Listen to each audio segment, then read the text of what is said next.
Just over a year ago, in spring 2021, it became possible to travel back in time. To be more specific, it became possible to travel back to the city of Brussels in the year 1908. Thanks to a Dutch film enthusiast who has an extraordinary patience and the remarkable technical skills required to restore very old film, anyone with an internet connection can now watch a mesmerizing 8-minute color video of life in the streets of Brussels in 1908. With brilliantly selected atmospheric music, the opening shot of the video reveals elegantly dressed men and women strolling past a collection of horse-drawn carriages parked outside the old North Railway Station.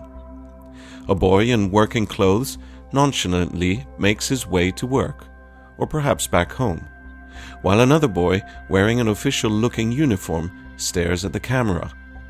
Behind him, two women covered from head to toe in black clothing appear to be heading to a funeral.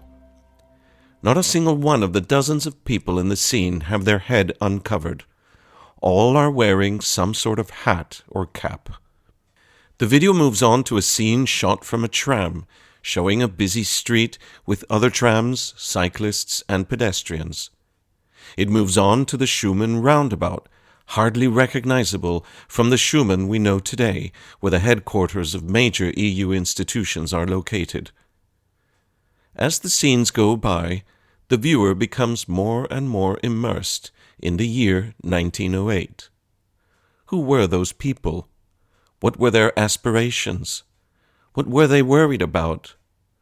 What were they reading in the newspapers? What was happening in Brussels and the world in 1908? And how did those events shape the immediate and distant future, even as distant as the year 2022? The answers to those questions will come at the end of the episode, which today is a special edition, for we can ask ourselves similar questions about our own present and future. How are the events of 2022 affecting 2023? While it is impossible to predict the future, there are some things we can be certain about, and this 10th letter makes a number of predictions for next year. I'm Sean O'Kerneen, and this is Letter from Brussels, bringing you stories about the EU's capital city and about how the Union is functioning on the ground. It's brought to you by the Renew Europe Group in the European Committee of the Regions.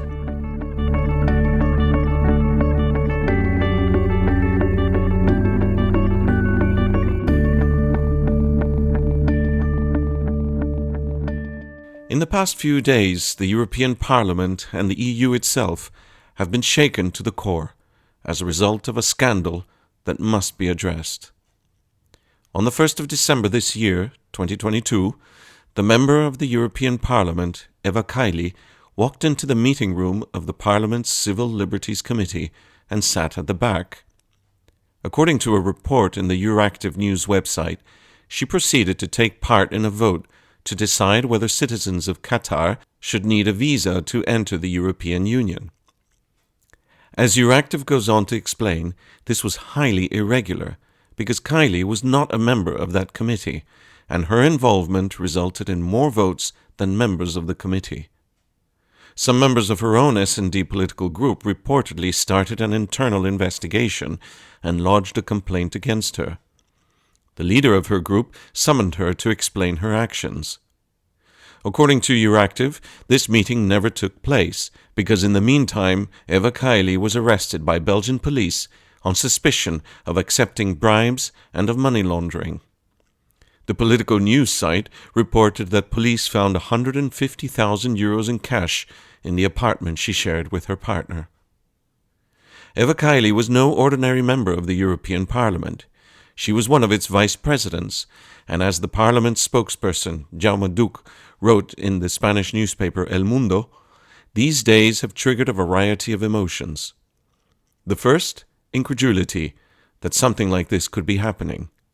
Secondly, disappointment, because the shocking misbehavior of a few can so easily tarnish the years of work and the good reputation of so many others who work with integrity, often with little public recognition. Thirdly, concern that foreign interference in European Union affairs clearly now goes well beyond disinformation campaigns, and they seek to corrupt its decision-making processes. And finally, relief that the European Parliament as a whole, across the political spectrum, has swiftly and firmly reacted, removing the people under suspicion from their positions of authority, and has initiated procedures to reinforce transparency within the Parliament and rebuild trust with the public. Jaume Duch ends his article with the conviction that 2023 will usher in new measures to protect European democracy. And this brings us to the first prediction of this letter from Brussels. The fight against corruption will intensify not just at EU level, but at all levels of government. The risk of corruption never disappears, and that is why years ago the NGO Transparency International developed a simple chart outlining national integrity systems. In other words, the pillars that help protect a democracy from corruption. And in their analysis, it turned out that many advanced democracies don't have the full range of pillars, or some of the pillars are only partially developed. In some places, there has even been backsliding. In other words, some of the pillars have been weakened. In 2021, the Dutch branch of Transparency International produced a report on integrity systems at the local level, with a number of recommendations to help local authorities protect local democracy. With more than 80,000 local and regional authorities in the European Union, who are collectively responsible for half of all public investment that takes place in the EU, the case to ensure that subnational government has strong integrity systems is very clear. The scandals surrounding Eva Kaili will act as a reminder that integrity systems at all levels of government can never be taken for granted and must be constantly nurtured. Coming up in a few minutes, the events of 1908 that changed the future and have even impacted our present day. But first, a few more predictions for 2023. Renewable energy will get cheaper. It may be surprising, considering the high energy costs at the moment, but according to a study by Oxford University researchers, the cost of producing clean energy has dropped much faster in recent years than all previous models had expected. This is mainly due to a huge surge in capacity, making renewable energy cheaper than fossil fuels in many situations. Reported by Euronews, one of the authors of the report said that there is still a common belief that switching to clean, renewable energy will be painful and costly, but he added, "That's just wrong." In their report, the Oxford researchers predict that solar and wind energy will become cheaper than fossil fuels across almost all applications in the years to come, and that the faster the switch is made and the faster capacity is increased, the more the costs will drop. This is good news for municipalities and regions who are desperately trying to manage energy costs and short supplies.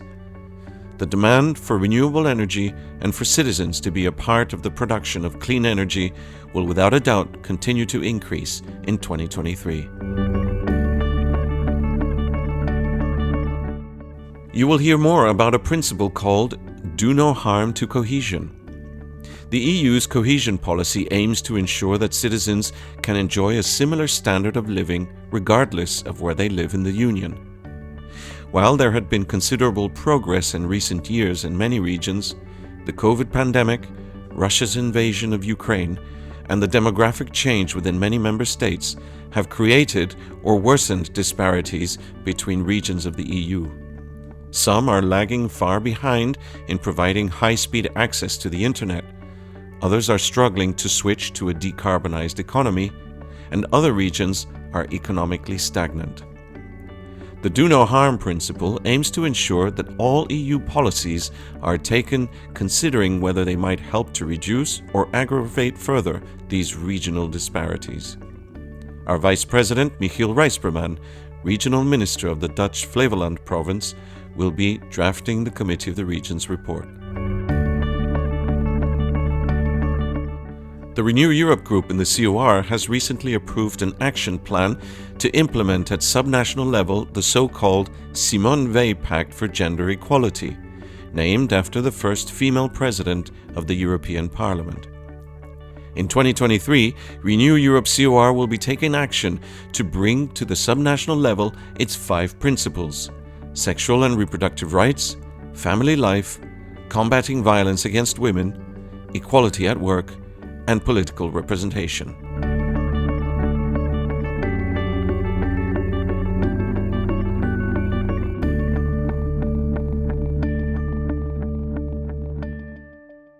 (1908) is not a famous year of the 20th century, not like 1945 when World War II ended, or 1969 when humans first landed on the moon.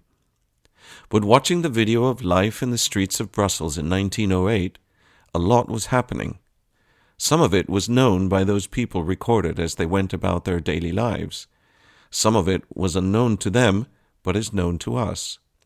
Here are a few of the events of that year that still impact our lives today. In May 1908, the writer Ian Fleming, who invented the fictional spy James Bond, was born. In the spring of 1908, a French art critic first used the term Cubism that we now use to describe the artistic movement created by Pablo Picasso and Georges Braque. It was in 1908 that the Belgian football team Anderlecht and the Italian Inter Milan were both founded. And it was in that year that Hans Geiger and Ernest Rutherford invented the Geiger counter, an electronic instrument that measures levels of radiation. In March 1908, British geologist George Bernard Reynolds discovered oil in Persia, present-day Iran, leading to the boom in oil production across the Middle East and eventually the creation of the OPEC oil cartel. And on the 2nd of January 1908, a small political event took place that would have a massive impact for all those people seen in the 1908 video of Brussels. On that first Thursday of the year, the Liberal local councillor Adolphe Max became deputy mayor of Brussels, responsible for social affairs, public education, and fine arts. The work he carried out throughout 1908 and the following year resulted in him becoming mayor of Brussels in December 1909. He would remain mayor for 3 decades. When he died, the New York Times published a glowing obituary, recalling how he had repeatedly defied the occupying forces of Kaiser Wilhelm II, and how the people of Brussels took to calling him our Max. Mayor Max was behind the construction of the Fine Arts Palace, the Universal Exhibition of 1935, the development of the canal linking Brussels to Antwerp, and he was the initiator of a merger between the city of Brussels and surrounding districts, which only partially happened as he proposed, but which planted one of the seeds for what many years later became today's Brussels Capital Region. 1908 was in fact a significant year, and knowing the events that took place back then gives added meaning to the video which shows life in the streets of Brussels almost 115 years ago. If you would like to watch the 1908 video or read the reports mentioned in this episode, you will find the links at reneweurope-cor.eu/podcast. And if you are celebrating Christmas, Hanukkah, or simply the New Year, I wish you peace, health, and happiness. See you next year.